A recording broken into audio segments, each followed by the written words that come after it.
সুপ্রিয় শিক্ষার্থীবৃন্দ, আসসালামু আলাইকুম। আজ তোমাদের বায়োডাইভার্সিটি কোর্সের দ্বিতীয় অধ্যায় ভূগোল বিষয়ক কিছু প্রাথমিক ধারণা দিব।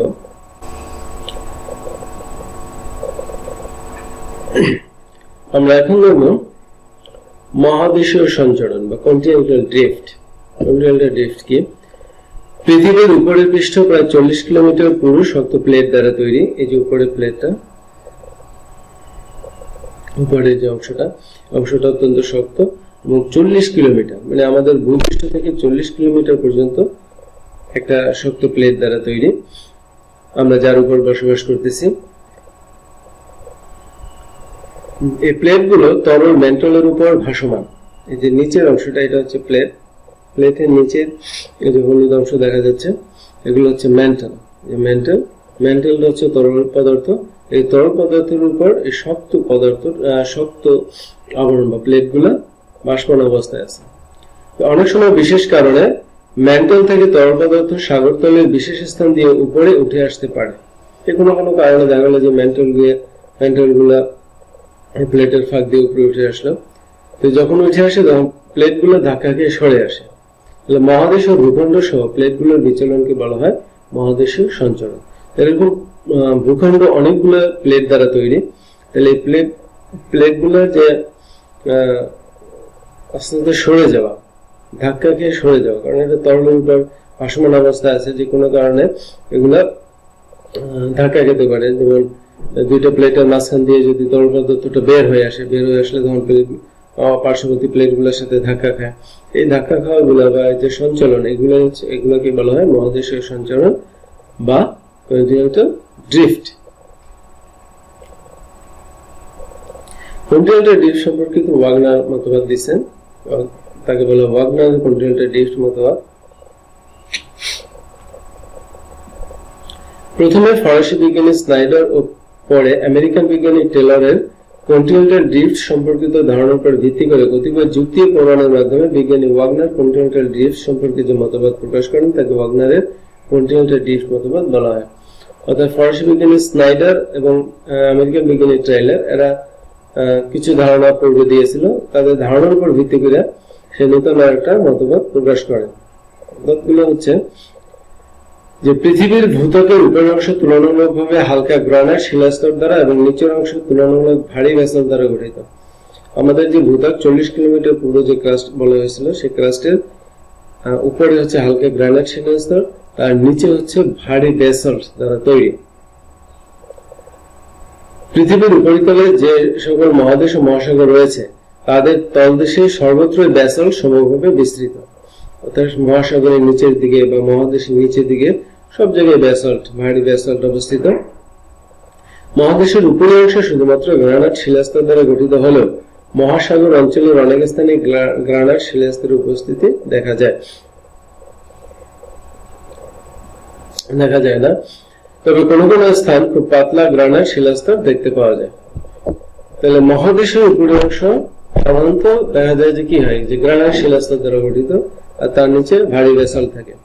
কিন্তু মহাসাগর যেহেতু গভীর মহাসাগর থাকে, তাহলে গভীর মহাসাগরে সাধারণত ব্যাসল্ট দেখা যায়, সেখানে গ্রানাইট শিলাস্তর উপস্থিতি দেখা যায় না। যদি কোনো কারণে কোথাও দেখা যায়, সেটা খুব পাতলা থাকে।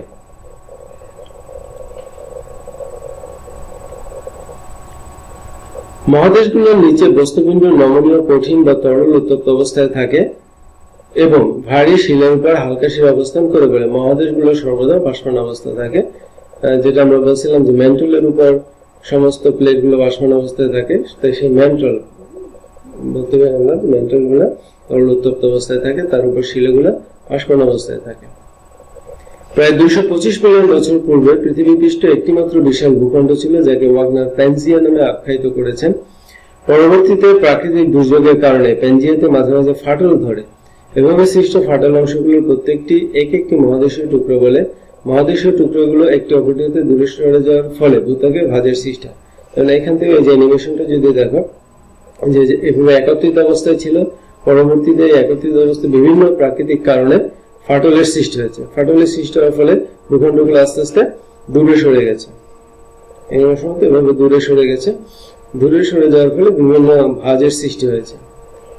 এটা হচ্ছে ওয়াগনারের ছবি, ভদ্রলোক ওয়াগনার অ্যানিমেশন।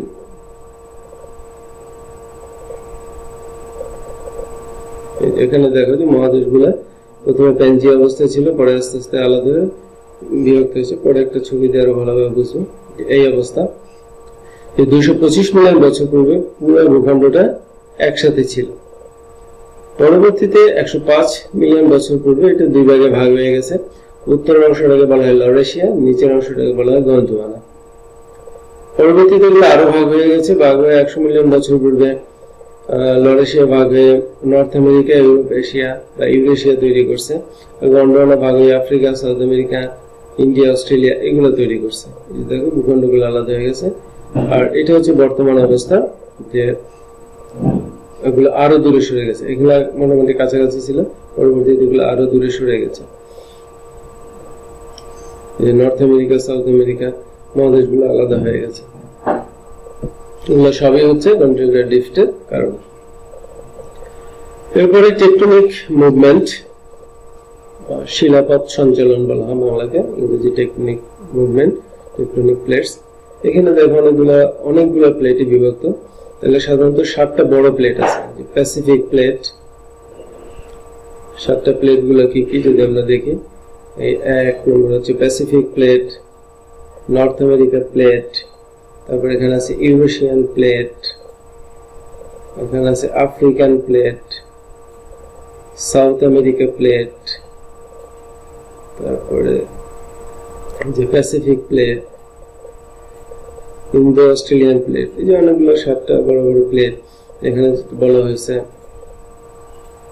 যে 7টা বৃহৎ এবং 20টি ক্ষুদ্রাকৃতির কঠিন টেকটনিক প্লেট নিয়ে আর শিলাপাত নিয়ে গঠিত, এবং এগুলো ভূকেন্দ্রের উত্তপ্ত তরল স্তরের উত্তাপ ও সান্দ্রতার তাড়নায় পরিচালনা স্রোতের চাপে শিলাপাতের প্রান্ত সীমাতে 3 প্রকার গতিশক্তি। 3 প্রকার, একটা হচ্ছে সম্প্রসারণ, সম্প্রসারিত হয়ে যায়, সংকোচন হয়ে যায়, অথবা পার্শ্বীয় গতি। 3 ধরনের গতিশক্তি এখানে কাজ করে। আন্তঃক্রিয়া যে ভূ আন্দোলন ঘটে তাদের শিলাপাত সঞ্চালন বা টেকটনিক মুভমেন্ট বলে।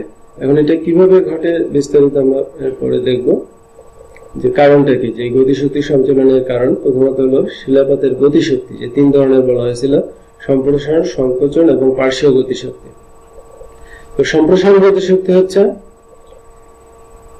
যে পাশাপাশি অবস্থিত দুটি শিলাপাত পরস্পরের বিপরীত দিকে সরে গেলে, দুটো প্লেট যদি আলাদা হয়ে যায়, আলাদা হয়ে গেলে যে স্থানচ্যুত পাত দুটির মধ্যস্থানে ভূপৃষ্ঠের চাপ হ্রাস পায় এবং ওই স্থানে ভূগর্ভের আগ্নেয় তরল দ্রব্য উত্থিত সঞ্চিত দৃঢ় শিলাপাতের সম্প্রসারণ ঘটে।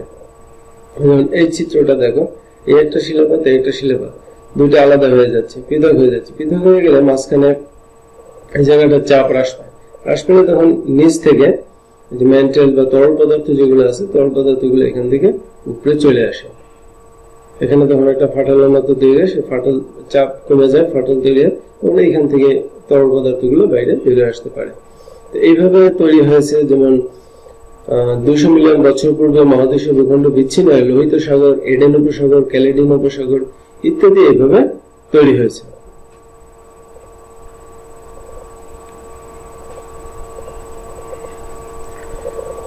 শিলাপাতের সংকোচন গতি, এটা হচ্ছে যদি দুটো মুখোমুখি অবস্থানে আসে।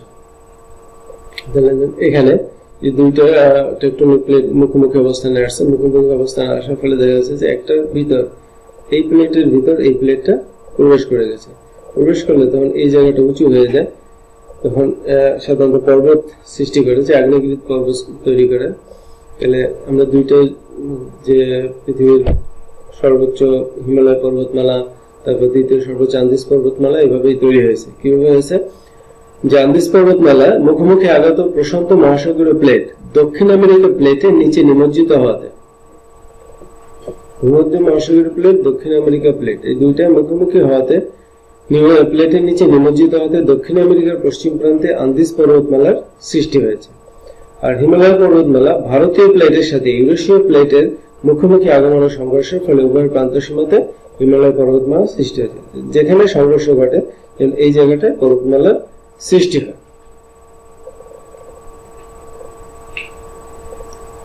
3 নম্বরে পার্শ্বীয় গতি, যে এইভাবে যে একটা প্লেট আরেকটা প্লেট পার্শ্বীয় ভাবে যখন অতিক্রম, বিপরীত দিকে অতিক্রম করে, প্লেটটা এদিকে যাচ্ছে, প্লেটটা এদিকে যাচ্ছে, বিপরীত দিকে যখন অগ্রসর হয় এটাই হচ্ছে পার্শ্বীয় গতি।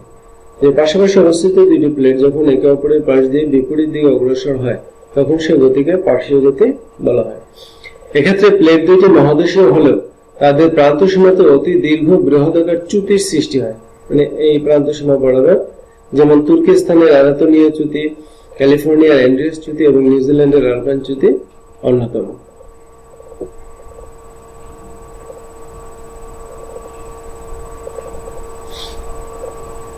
শিলাপাতার সঞ্চালনের কারণ বা টেকটনিক মুভমেন্টের সঞ্চালনের কারণ হচ্ছে, আমরা তিনটা পদ্ধতি বলতে পারি, বিজ্ঞানীরা তিনটা কারণ বলেছেন। যেমন পারস্পরিক ধাক্কা, মানে একটা প্লেটের সাথে আরেকটা প্লেট যে ধাক্কা খায়, যে বিজ্ঞানীদের মতে প্লেটের সীমান্ত প্রান্তের ফাটল দিয়ে লাভা বের হয়ে প্রচন্ড গতিতে প্লেটগুলোকে ধাক্কা দেয়, ফলে প্লেটগুলো পরস্পরের বিপরীত দিকে সরে যায়। একটা প্লেট একটা ধাক্কা দিলে বিপরীত দিকে সরে যায়। তারপর হচ্ছে পরিচলন। ভূপৃষ্ঠের পরিচলন স্রোতের মাধ্যমে প্লেটগুলো গতিশীল হয়। ভূপৃষ্ঠের উত্তপ্ত পদার্থ সময় পরিচলন পদ্ধতির মাধ্যমে উপরে উঠে আসে এবং পদার্থগুলো পার্শ্ব দিয়ে নিচে নেমে যায়, বিধে প্লেটগুলো সঞ্চরণশীল হয়। অর্থাৎ আমরা জানি তরল পদার্থগুলো পরিচলন পদ্ধতিতে চলাচল করে। সেটা কিরকম, সেটা যদি আমরা দেখি,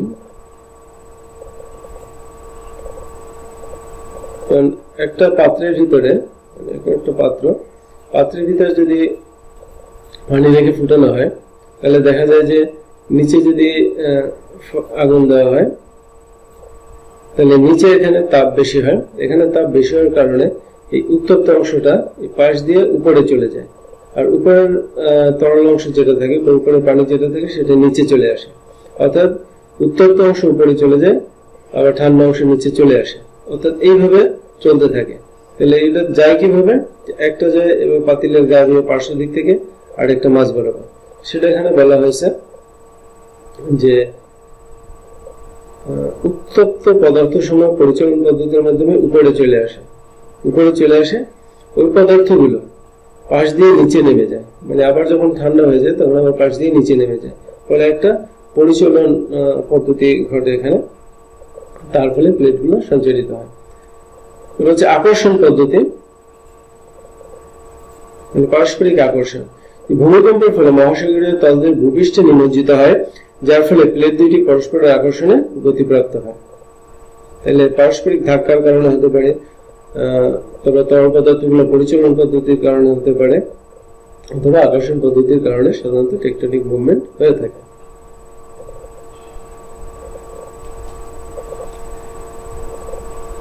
বৈশ্বিক উদ্ভিদ ভৌগোলিক অঞ্চল।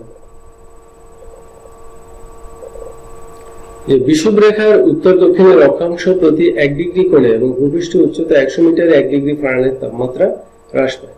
অর্থাৎ বিষুবরেখা থেকে যদি আমরা 1 ডিগ্রি কোণে অগ্রসর হই অক্ষাংশে, এবং তাহলে 1 ডিগ্রি ফারেনহাইট তাপমাত্রা কমবে, অথবা ভূপৃষ্ঠ থেকে যদি 100 মিটার উপরে উঠি তাহলে 1 ডিগ্রি ফারেনহাইট তাপমাত্রা হ্রাস পাবে। অর্থাৎ অবস্থানের ভিত্তিতে তাপমাত্রার ভিন্নতা দেখা যায়। তাহলে তাপমাত্রার উপর আবার আর্দ্রতা নির্ণয় করে, এই যে তাপমাত্রা আর্দ্রতার ভিত্তিতে, ভৌগোলিক অবস্থানের ভিত্তিতে আর্দ্রতা তাপমাত্রার প্রভাবে যে বিচিত্র মহাদেশ উদ্ভিদ সম্প্রদায়ের উৎপত্তি বিকাশ বিস্তার ঘটছে তাদেরকে 4টা উদ্ভিদ অঞ্চলে ভাগ করা যায়। সমস্ত পৃথিবীর অঞ্চলটাকে তাপমাত্রা আর আর্দ্রতার ভিত্তিতে। সেগুলো হচ্ছে যে তুন্দ্রা অঞ্চল, উষ্ণমন্ডলীয় উদ্ভিদ অঞ্চল, নাতিশীতোষ্ণ উদ্ভিদ অঞ্চল, আর্স উদ্ভিদ অঞ্চল। এর মধ্যে তুন্দ্রা উদ্ভিদ অঞ্চল নিয়ে আমরা আলোচনা করব। তাহলে তুন্দ্রা অঞ্চল কোনগুলো? তুন্দ্রা অঞ্চল হচ্ছে যে নিরক্ষরেখা থেকে সুমেরু কুমেরুর দিকে 66.5 থেকে 90 ডিগ্রি অক্ষাংশ পর্যন্ত বিস্তৃত অঞ্চলকে মেরু বা তুন্দ্রা উদ্ভিদ অঞ্চল বলা হয়। আমরা দেখেছি যে মেরু অঞ্চল হচ্ছে 90 ডিগ্রি, তাহলে আর এটা হচ্ছে 0 ডিগ্রি। তাহলে এখানে 66.5 এই জায়গাটা হবে, এই জায়গাটা থেকে একবারে মেরু পর্যন্ত এইটুকু যে দূরত্ব, এই অংশটা চারিদিক থেকে, এই অংশটাই হচ্ছে তুন্দ্রা অঞ্চল। তাহলে সুমেরুর দিকে এই অঞ্চল, কুমেরুর দিকে আবার এই অঞ্চলটাকে বলা হয় তুন্দ্রা উদ্ভিজ্জ অঞ্চল, তুন্দ্রা অঞ্চল বলা হয়। তুন্দ্রা অঞ্চলের জলবায়ু কিরকম? যে একটা তুন্দ্রা অঞ্চলের গ্রীষ্মকালীন ছবি, বরফ দেখতেছ, অত্যন্ত শীতল ও দীর্ঘস্থায়ী শীতকাল। বছরে 9 থেকে 10 মাস এখানে তাপমাত্রা সবসময় হিমাঙ্কের নিচে থাকে, অর্থাৎ 0 ডিগ্রি নিচে থাকে ম্যাক্সিমাম 9 থেকে 10 মাস, অর্থাৎ বছরের অধিকাংশ সময়। স্বল্পস্থায়ী শীতল গ্রীষ্মকাল, যে 2 মাস বা 3 মাস গ্রীষ্মকাল থাকে, কিন্তু সেটাও শীতল, তাপমাত্রা খুব বেশি ওঠে না, তখনকার তাপমাত্রা সর্বোচ্চ 10 ডিগ্রি সেলসিয়াস। এটা আমাদের দেশে শীতকালের মতো। গ্রীষ্মকালে সামান্য বৃষ্টিপাত হয়, বছরে মাত্র 25 সেন্টিমিটার বৃষ্টিপাত হয়ে থাকে। শীতকালে প্রবল তুষারপাত হলো তুন্দ্রা অঞ্চলের প্রধান বৈশিষ্ট্য। শীতকালে প্রচুর পরিমাণে বরফ এখানে পড়ে, বছরে 6 মাস দিন এবং 6 মাস রাত থাকে। এই তুন্দ্রা উদ্ভিদ অঞ্চল আসলে উদ্ভিদ জন্মানোর জন্য উপযোগী না, যার ফলে এখানে সাধারণত বিরুৎ জাতীয় উদ্ভিদ পাওয়া যায়, যেমন এই যে আর্কটিক মস জাতীয় উদ্ভিদ, কটন ঘাস জাতীয় উদ্ভিদ, এখানে আর্কটিক উইলো ঘাস, তারপর লাইকেন, এইগুলো সাধারণত এই সমস্ত জায়গায় জমে থাকে, অর্থাৎ বিরুৎ জাতীয় স্বল্পবায়ু বিশিষ্ট উদ্ভিদ। স্বল্পবায়ু এই কারণে যে তীব্র শীত যখন পড়ে, প্রচুর পরিমাণে তুষারপাত হয়, তখন উদ্ভিদের জন্য অনুকূল থাকে না। সাধারণত গ্রীষ্মকালীন যে সময়টুকু, ওই সময়টুকুতে উদ্ভিদ ভালো মোটামুটি জন্মায়। তাহলে এখানে সাধারণত পাওয়া যায় লাইকেন, যেমন ক্লাডোনিয়া, সাহিত্য ঘাস, রোডোডেন্ড্রাস, তারপর উইলো ঘাস, স্যালিক্স ইত্যাদি, তারপর বিভিন্ন ধরনের মস পাওয়া যায়।